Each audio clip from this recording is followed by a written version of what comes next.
ನನಗೆ PUC fail ಆಗಿತ್ತು. ಆಗ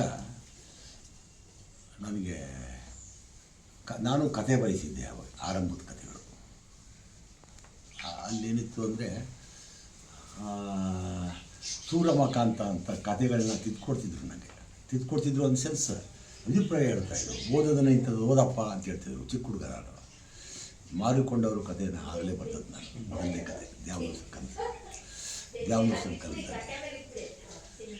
ಆಮೇಲೆ ಒಂದು ಸರ್ಕಲ್ ಆವಾಗ ಇತ್ತಲ್ಲ, ಅವರೆಲ್ಲ ಪರಿಚಯ ಆದರು. ಅವರೆಲ್ಲ ಪರಿಚಯ ಆಯಿತು. ಕೃಷ್ಣ ಹಾಲ್ನಳ್ಳಿ ಆವಾಗಲೇ ಪರಿಚಯ ಆಯಿತು. ಆಮೇಲೆ ಇನ್ನು ಸೂರಮಕಾಂತ ಮುಖಾಂತರ ದಸರಹಳ್ಳಿ ರಾಮಣ್ಣ, ಕ್ಯಾತ್ನಳ್ಳಿ ರಾಮಣ್ಣ, ಹೀಗೆ ಇದೇ ಸರ್ಕಲೆಲ್ಲ ನನ್ನ ಪರಿಚಯ ಆಯಿತು. ಹಾಲ್ನಳ್ಳಿ ಒಡನಾಟ ಜಾಸ್ತಿ ಆಗೋಯ್ತು ನನಗೆ. ಸುಧಾದಲ್ಲಿ ವಿದ್ಯಾರ್ಥಿ ಇದ್ದಾಗಲೇ ಅವರು ಒಂದು ಕಾಲೇಜ್ ವಿದ್ಯಾರ್ಥಿಗಳ ಪರಿಚಯ ಬರ್ತಾಯಿತ್ತು. ಅದು ಸುಧಾದಲ್ಲಿ ಹಾಲ್ನಳ್ಳಿ ಬರೆದಿದ್ರು. ಭಾಳ ಫೇಮಸ್ ಆಗೋಯ್ತಾಯಿತು. ಆಮೇಲೆ ವಿದ್ಯಾರ್ಥಿ ದಶೆಯಲ್ಲಿ ಅವರು ದೊಡ್ಡ ಹೆಸರಿತ್ತು ಅವ್ರಿಗೆ. ಹಾಡು ಪದ್ಯಗಳು ಬರೆದು ನವ್ಯ ಸರ್ಕಲ್ನಲ್ಲಿ ಜಾಸ್ತಿ ಓಡಾಡ್ತಿದ್ರು ಅವರು. ಹಾಗೆ ನನಗೂ ಮತ್ತು ನನ್ನ ಒಡನಾಟನೂ ಜಾಸ್ತಿ ಆಯಿತು. ಕನ್ನಡ ಎಮ್ಮೆ ಮಾಡುವಂಥ ಒತ್ತಾಯ ಮಾಡಿ ಕನ್ನಡ ಎಮ್ಮೆಗೆ ಸೇರಿಸಿದ್ದೆ ಹಾಲ್ನಳ್ಳಿ. ಒತ್ತಾಯ ಮಾಡಿ ಇದರಲ್ಲಿ ಲಾ ಓದ್ತಾ ಇದ್ದೆ ನಾನು.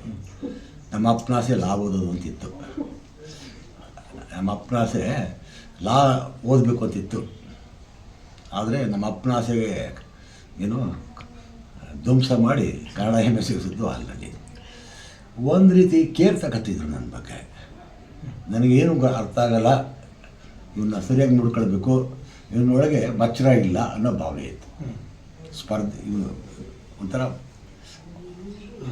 ಅನ್ನೋ ಭಾವನೆ ಹಾಲ್ನಳ್ಳಿಗಿತ್ತು.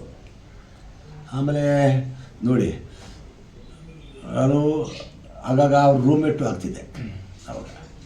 ಮತ್ತು ನಮ್ಮ ಮೇಷ್ಟ್ರು ಆಗ್ತಿದ್ರು ಹಾಲ್ನಳ್ಳಿ, ಎಲ್ಲಿ ಮಾರಸ್ ಕಾಲೇಜಲ್ಲಿ. ಹೆಚ್ಚಿಗೆ ದಿನ ಇರಲಿಲ್ಲ, 1-2-3 ಕ್ಲಾಸ್ ಅಟೆಂಡ್ ಮಾಡಿದ್ದೆ. ಅಂದರೆ ನಾನು ಆಮೇಲೆ ಬೇರೆ ಕಡೆ ಓದ್ಬಾರ್ದು ಅನಿಸುತ್ತೆ. ಅದಾದಮೇಲೆ CIಯಲ್ಲಿ ನಾವಿಬ್ಬರೂ ಕೆಲಸಕ್ಕೆ ಸೇರಿದ. ಇದಾಯಿತು. ಎಲ್ಲಿ ಈಗ ರೂಮ್ಮೇಟು ಆಗಿದ್ರು, ಕೇರ್ ಟೇಕರ್ ಆಗಿದ್ದರು, ಆಮೇಲೆ ಕಲೀಗು ಆದರು. ಆಮೇಲೆ ಕಲೀಗಾದಮೇಲೆ ದಿನನಿತ್ಯ ನೋಡಬೇಕಲ್ವ. ಆಗ ಒಡನಾಟ ಜಾಸ್ತಿ ಆಗೋಯ್ತು, ಇಂಟಿಮೆಸಿ ಜಾಸ್ತಿ ಆಗೋಯ್ತು. ಕೃಷ್ಣ ಇಲ್ಲಿ ಬಂದು ನಿಂತ್ಕೊಂಡು ಬೇಗ ಮದೇವ ಸೋಮವಾರಿ ಕಟ್ಟೆ ಎದ್ದಿಲ್ವಾ ಬೇಗ ಬಾ ಹಿಂಗೆ ಆಮೇಲೆ ಕರ್ಕೊಂಡು ಎಲ್ಲೋ ಏನೋ ತೋಟ ಮಾಡಬೇಕು ಅಂತ ಆಸೆ ಇದ್ದಿಲ್ಲ. ಅಲ್ಲಿಗೆ ಹೋಗೋದು, ಇಲ್ಲಿಗೆ ಹೋಗೋದು ಅಲ್ಲದು.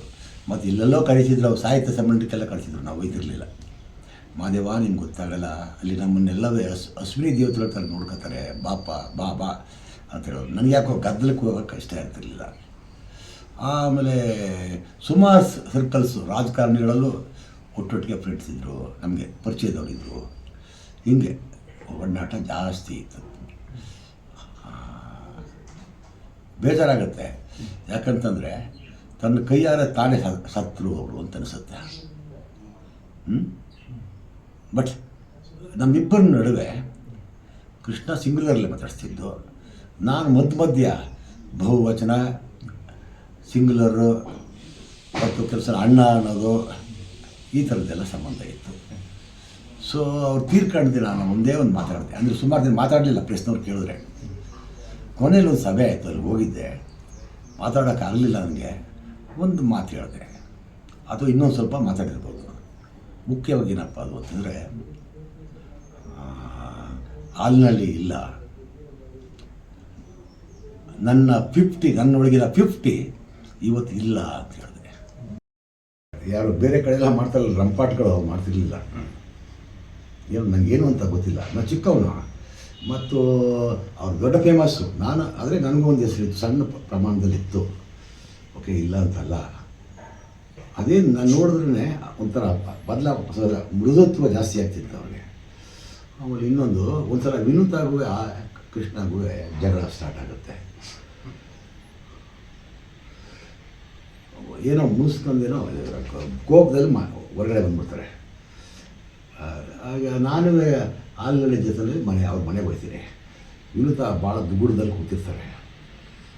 ಮೋಸ್ಟ್ಲಿ ಇವ್ರು ಏನೋ ಮಾದೇವನಿಗೆ ಹೇಳ್ತೀನಿ ಅಂತ ಹೇಳಿರ್ಬೇಕು. ಅದಕ್ಕೆ ನೀನು ಹರಿಹರ ಬ್ರಾಹ್ಮಣಿಗೆ ಹೇಳಿದ್ರು ಮಾತ್ರ ಅಲ್ಲ, ಆದರೂ ಅಲ್ಲ, ಮಹಾದೇವನಿಗೆ ಹೇಳಿದ್ರು ನಾ ಎದುರಲ್ಲ ಅಂತ ಹೇಳ್ತಾರೆ. ಆಯ್ತಲ್ಲ, ಆ ಹೆದರಿಕೆ ಯಾಕ್ರಿ ಅಲ್ಲಲ್ಲಿ ನನ್ನ ಮೇಲೆ ಅಂದರೆ ತಮ್ಮ ಕಂಟ್ರೋಲ್ ಬಿಟ್ಬಿಟ್ಟು ಹೇಳೋ ಮಾತಾಡೋದು. ಆಳದಲ್ಲಿ ಆ ಥರ ಭಾವನೆ ಇತ್ತು, ಒಂಥರ ಆ ಥರದ ಒಂದು ಡೀಪ್ ಕನೆಕ್ಷನ್ ಇತ್ತು. ಪುಸ್ತಕ ಬಿಡುಗಡೆ ಮಾಡಿದ್ರು ಅಂತಂದಿದ್ದೀರಿ. ತುಂಬ ಒಳ್ಳೆಯ ಕೆಲಸ. Thank you.